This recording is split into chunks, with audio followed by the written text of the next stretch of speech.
Y fue una bendición realmente, ¿no? Para todos los pobladores, para los bomberos, y me imagino que hoy persiste esa emoción, Adrián.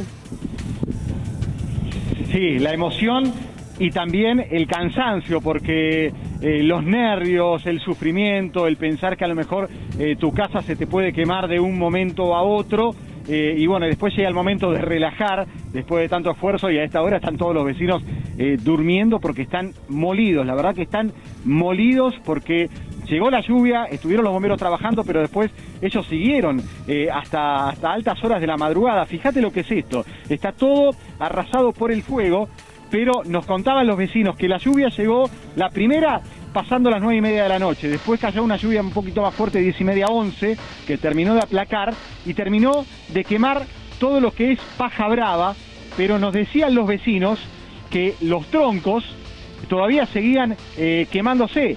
Algunos troncos todavía tenían fuego, entonces estuvieron hasta las 3, 4 de la mañana con los chicotes que les mostrábamos ayer, de ese modo terminando de apagar el fuego. Lógicamente los bomberos llevando a cabo todas las tareas que fueron imprescindibles durante todo este tiempo. Ahí vemos, mira, un pajarito, eso es impresionante, ¿no?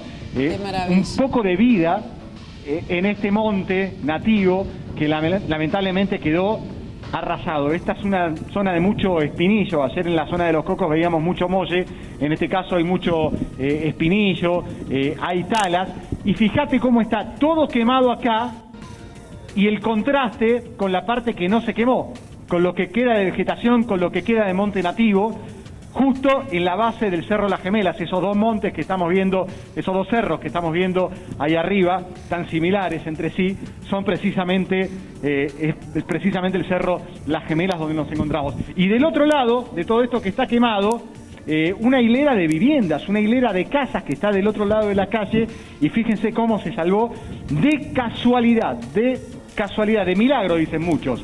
Porque si no venía la lluvia, estamos con Claudio Correa, quien es suboficial principal de Capilla del Monte, si no venía la lluvia, nos decía, realmente no se sabía qué podía pasar acá, ¿no?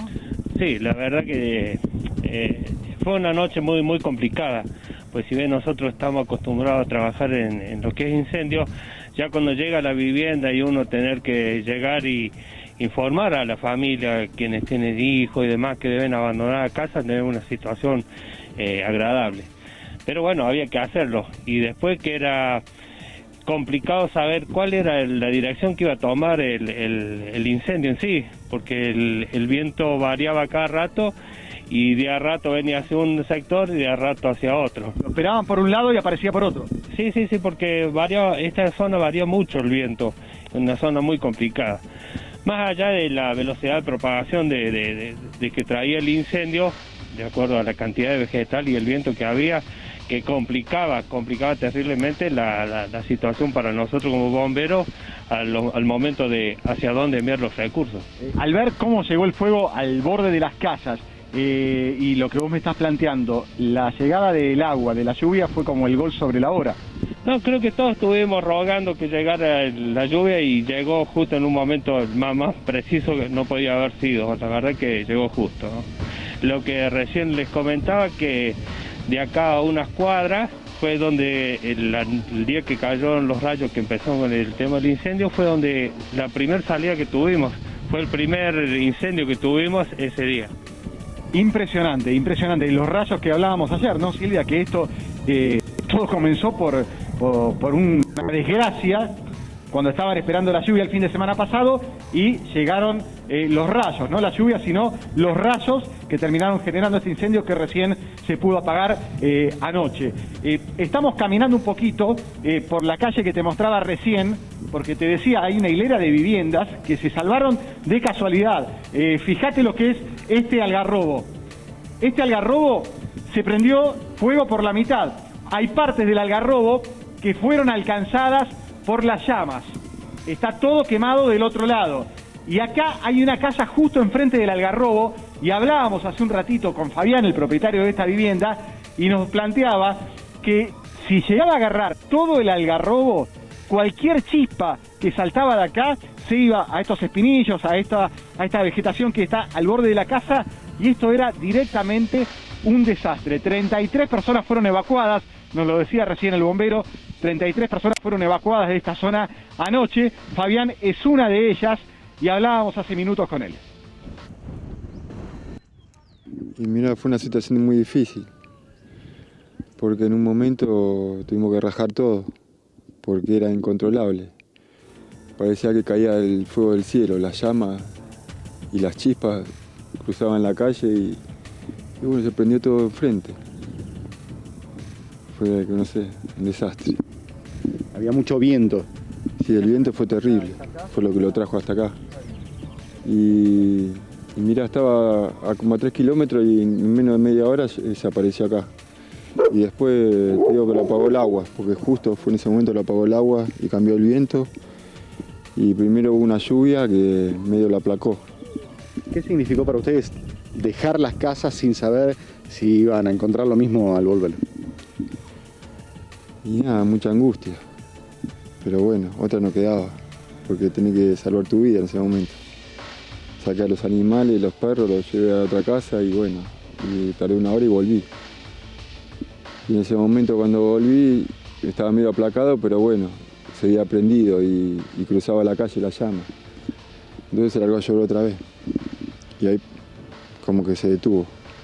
¿Y qué sentiste cuando empezó a llover? Y nada, alegría. ¿Qué crees que te diga?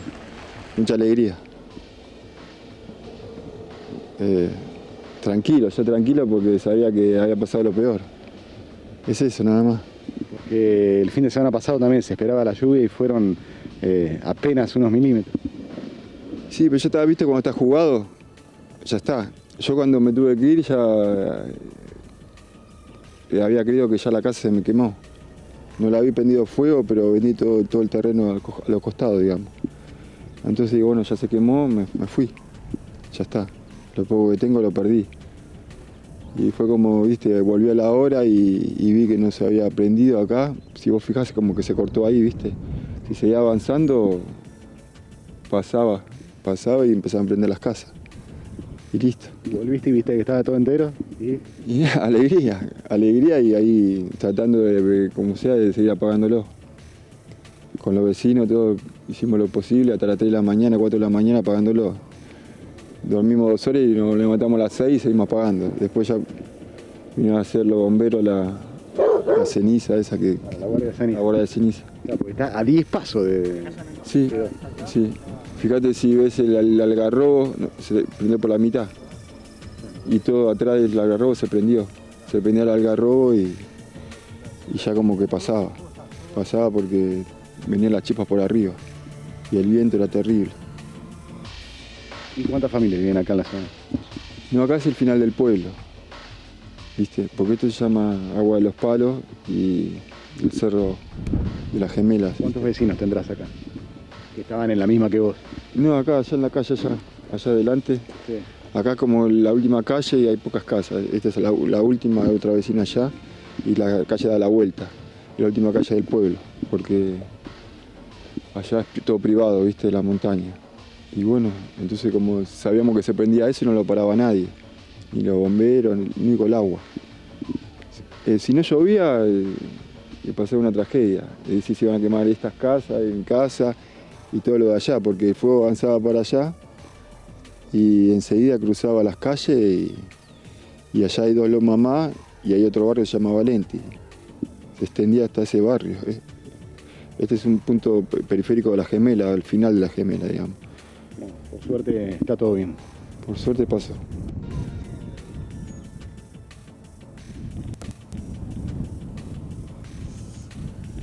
Nos quedamos con la alegría de Fabián, Adrián, la alegría que debe ser la de muchos pobladores que ya no daban más. En la jornada de ayer veíamos el fuego, el viento, el humo, el cansancio ya de tantos días de los bomberos y de los mismos habitantes pensando en que iban a perder todo, ¿no? Una plegaria que finalmente se tradujo en lluvia. Sí, la alegría después del miedo, ¿no? Después de la desesperación y lo que decíamos recién de la lluvia que llegó como un gol sobre la hora prácticamente en tiempo de descuento, porque lo que decía Fabián recién, que esto si no llovía iba a provocar un desastre, una tragedia, porque iba a todo a estar. También lo dice el bombero y también lo dijo Vineta anoche. que los vientos que soplaban eran de 70 kilómetros por hora, una magnitud pocas veces vista. Y desde arriba, desde el dron de Telefe Noticias, estas son las imágenes que acabamos de tomar con el dron y se aprecia la magnitud del desastre, la magnitud de la tragedia y lo cerca que quedó el fuego aquí en la zona de Las Gemelas, en Capilla del Monte, lo cerca que quedó de las viviendas. Porque no llovió además mucho, Silvia. Recordemos que se esperaba una lluvia a las 4 o 5 de la tarde de 30 milímetros. La lluvia llegó a la noche y fue de apenas 10 milímetros. De apenas 10 milímetros. De hecho, más abajo, en la cuenca del río San Antonio, el promedio fue de 3 milímetros. En la Pampa de Achala 9. Acá fue de 10 milímetros, muy poco, pero por suerte suficiente como para aplacar el fuego. Claro, después de la lluvia de Río Seco tuvo 56 milímetros, fue la zona en el norte de la provincia que también lo estaba necesitando, de mayor milimetraje, pero como decís vos, ¿no? Hacía falta más. Afortunadamente el pronóstico, Adrián, está hablando de más días de lluvias, así que ojalá sirva para aplacar definitivamente los focos que están ahora contenidos. Sí, y además bajó mucho la temperatura, por suerte bajó mucho la temperatura y los poquitos focos que quedaron a la madrugada ya entre los bomberos y los vecinos los terminaron de apagar, pero ojalá que llueva varios días y que esto se termine porque la verdad este año la temporada fue la peor de los últimos 20 años, más de 300.000 hectáreas quemadas en la provincia de Córdoba. Adrián, mientras nos vas relatando, también vamos viendo esas imágenes del dron de Telefe Noticias y es muy bueno tu relato y también esos testimonios, porque muchas personas pueden creer que esta lluvia termina con el problema y no es así. Les quedan muchos meses por delante a estos pobladores para poder reconstruir lo que habían soñado como un paraíso, ¿no? Vivir en esos lugares. Bueno, el humo, el fuego y esa sequía que terminó con gran parte de ese monte autóctono, bueno, hoy tienen que pensar a futuro cómo van a hacer para reconstruir sus vidas. Sí, y creo que todos también tenemos que pensar cómo vamos a seguir con esto, porque el bosque nativo se está perdiendo cada vez más en la provincia y fuegos como los de año tan devastadores, bueno, terminan por complicar todo. Esto de 300.000 hectáreas quemadas es un número abismal. El año pasado fueron menos de 20.000 las hectáreas quemadas. Una cifra realmente impresionante para tomar en cuenta, teniendo en cuenta que además en Córdoba es la provincia que más incendios forestales sufre. Y este fue el peor de los últimos 20 años. Así que bueno, habrá que tomar nota, habrá que recuperar este nativo, habrá que buscar la forma para tratar de que esto no siga sucediendo del modo que sucedió. Seguro que sí, porque el mayor porcentaje es intencional, es por la mano del hombre. Gracias, Adrián.